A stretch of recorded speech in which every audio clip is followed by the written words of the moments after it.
ദല്ലാൽ നന്ദകുമാറിന്റെ ആരോപണങ്ങളിൽ അനിൽ ആന്റണിയും ആന്റോ ആന്റണിയും മറുപടി പറയണമെന്ന് LDF സ്ഥാനാർത്ഥി ഡോക്ടർ ടി.എം. തോമസ് ഐസക്. മറുപടി പറഞ്ഞതിന് ശേഷം നാട്ടുകാരോട് വോട്ട് ചോദിച്ചാൽ മതി. രണ്ടുപേരെയും വിശ്വാസമില്ലെന്നും തോമസ് ഐസക് പറഞ്ഞു. ഇവര് രണ്ടുപേരിൽ എനിക്ക് വിശ്വാസമില്ലാത്തതുകൊണ്ട് രണ്ടും ഞാൻ ഏറ്റുപിടിക്കുന്നില്ല. പക്ഷേ വിസ്തീർണം കിട്ടണം കേട്ടോ. രണ്ടുപേരിൽ നിന്നും കിട്ടണം. ഒരാളിൽ നിന്നല്ല. ആന്റോ ആന്റണിയും പറയണം, അനിൽ പറയണം. രണ്ട് ആന്റണിമാരും വിസ്തീർണം നാട്ടുകാർക്ക് കൊടുക്കണം. എന്നിട്ട് വേണം വോട്ട് പിടിക്കാനായിട്ട്.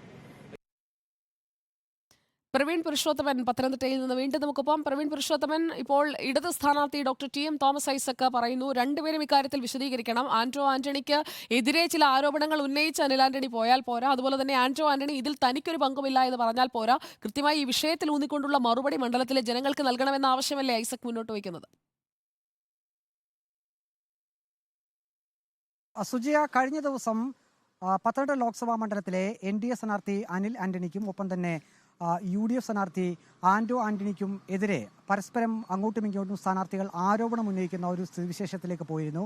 ഇത് യഥാർത്ഥത്തിൽ മുൻതൂക്കം ലഭിക്കുന്നത് അതുകൊണ്ട് തന്നെ LDFനാണ്. അതുകൊണ്ടാണ് ഇന്നിപ്പോൾ LDF സ്ഥാനാർത്ഥി തോമസ് ഐസക് ഒരു പ്രതികരണവുമായി രംഗത്ത് വന്നിരിക്കുന്നത്. കഴിഞ്ഞ ദിവസങ്ങളിൽ ആരോപണ പ്രത്യാരോപണങ്ങളെല്ലാം നടക്കുമ്പോഴും തോമസ് ഐസക് ഇക്കാര്യത്തിൽ ഒന്നും ശബ്ദിച്ചിരുന്നില്ല. പക്ഷേ ഇന്ന് അദ്ദേഹം തുറന്നു പറഞ്ഞിരിക്കുന്നു, ഈ രണ്ട് സ്ഥാനാർത്ഥികളും പരസ്പരം ആരോപണങ്ങളും പ്രത്യാരോപണങ്ങളും ഉന്നയിക്കുമ്പോൾ രണ്ടു പേരും വിശദീകരണം നൽകണം.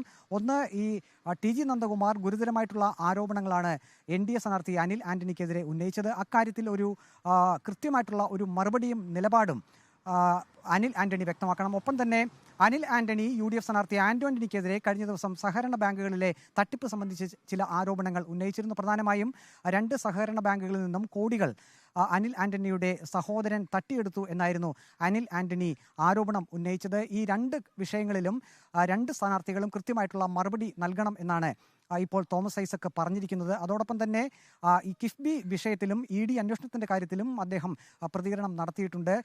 ഒരു കാരണവശാലും അദ്ദേഹം EDക്ക് മുന്നിൽ ഹാജരാകില്ല എന്ന മുൻനിലപാടിൽ തന്നെ ഉറച്ചു നിൽക്കുന്നു. മാടി വിളിക്കുമ്പോൾ പോകാൻ തന്നെ കിട്ടില്ല എന്നാണ് പറയുന്നത്. മറ്റൊന്ന്, കിഫ്ബിയുടെ CEO തന്നെ ഹൈക്കോടതിയിൽ സത്യവാങ്മൂലം നൽകിയിട്ടുണ്ട്. അതിൽ കൃത്യമായി പറയുന്നുണ്ട്, മന്ത്രിമാർക്കോ ഗവേണിംഗ് ബോഡി അംഗങ്ങൾക്കോ എക്സിക്യൂട്ടീവ് കമ്മിറ്റി അംഗങ്ങൾക്കോ ഫണ്ട് വിനിയോഗത്തിൽ പങ്കില്ല എന്നുള്ളത്. ഇങ്ങനെ കഴിഞ്ഞ ദിവസങ്ങളിൽ UDFും NDAയുമാണ് പരസ്പരം ആരോപണങ്ങൾ ഉന്നയിച്ചുകൊണ്ട് വന്നിരുന്നതെങ്കിൽ ഇപ്പോൾ അതിലേക്ക് LDF സ്ഥാനാർത്ഥി വരുന്നു എന്ന് മാത്രമല്ല, LDF സ്ഥാനാർത്ഥി ഈ വിവാദം അല്ലെങ്കിൽ ഈ ആരോപണം, ദല്ലാൽ നന്ദകുമാറിന്റെ ആരോപണം അത് ഏറ്റെടുക്കുകയാണ്. അപ്പോൾ പത്തനംതിട്ടയിലെ ഒരു തെരഞ്ഞെടുപ്പ് വിഷയമായി ദല്ലാൽ നന്ദകുമാർ ഉയർത്തിവിട്ട ആരോപണം മാറുന്നു എന്നുള്ളതാണ് ഈ തെരഞ്ഞെടുപ്പ് കാലത്ത് നമ്മൾ കാണുന്നത്. പ്രവീൺ പുരുഷോത്തമനാണ് വിവരങ്ങൾ നൽകിയത്.